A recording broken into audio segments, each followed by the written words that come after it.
조 바이든 대통령이 방한 첫날 일정을 마친 것과 관련해서 백악관은 한미동맹으로 미국이 얻는 경제적 이익을 높이 평가했습니다. 오늘 오후 예정된 첫 한미 정상회담에서는 북한의 도발에 단호한 대응을 확실히 하는 방안을 논의할 것으로 보입니다. 워싱턴 연결하겠습니다. 강태혁 특파원. 네, 워싱턴입니다. 바이든 대통령의 첫날 주요 일정이 삼성 방문이었는데요. 백악관이 경제적인 이익을 부각했다고요? 네, 그렇습니다. 백악관은 바이든 대통령이 방문한 삼성 반도체 평택 공장은 미국 텍사스주 테일러시에 건립 중인 새 공장의 모델이라고 소개했습니다. 고임금 일자리 3,000개를 창출하는 것이라고도 설명했는데요. 한미동맹이 미국 제조업 투자와 좋은 일자리로 이어지고 공급망을 강화하며 미국 중산층을 위해 어떤 결과를 가져오는지 보여준다고 평가했습니다.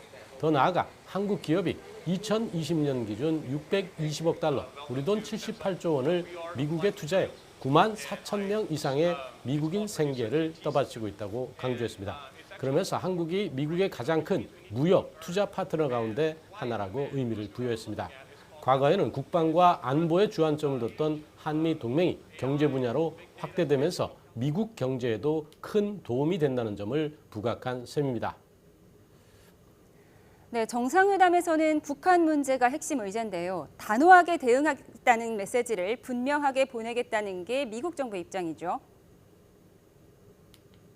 네, 그렇습니다. 네드 프라이스 국무부 대변인이 관련 브리핑을 했는데요. 바이든 대통령은 동맹과 파트너들에게 억지력을 제공하기 위해 미국이 있을 것이라는 메시지를 보내기 위해 지금 그 지역에 있다고 말했습니다.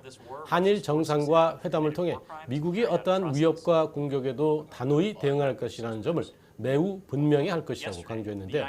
존 커비 국방부 대변인도 확실히 해야 하는 것은 미국의 이익과 동맹과 파트너들을 방어할 수 있는 능력을 가지도록 적절한 대비태세를 갖추는 것이라고 말했습니다. 특히 미국의 조약동맹 7곳 가운데 5곳이 태평양에 있는 만큼 거기에 진정한 약속이 있다면 그것이 대통령이 확고한 두 동맹과 만나는 이유라고 설명했습니다. 그런 만큼 정상회담에서는 북한의 도발에 대한 대응과 억지 방안에 대해 심도 있는 논의가 이루어질 것으로 보입니다. 미국의 이번 순방 목표가 사실상 중국을 견제하기 위한 것이란 분석과 평가가 나오고 있다고요? 네, 바이든 대통령은 삼성 반도체 공장 방문 연설에서 세계적으로 어려움이 가중되어 온 반도체 등 공급망 실패를 복원하는데 한미동맹이 주요 역할을 해야 한다고 말했습니다.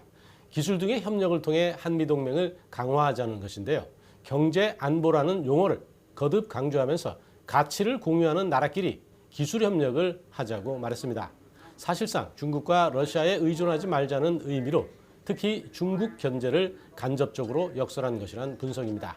이어지는 일본 순방에서도 쿼드 정상회의와 인도태평양 경제 프레임워크 출범도 맥락을 이어가는 것이라 볼 수 있습니다.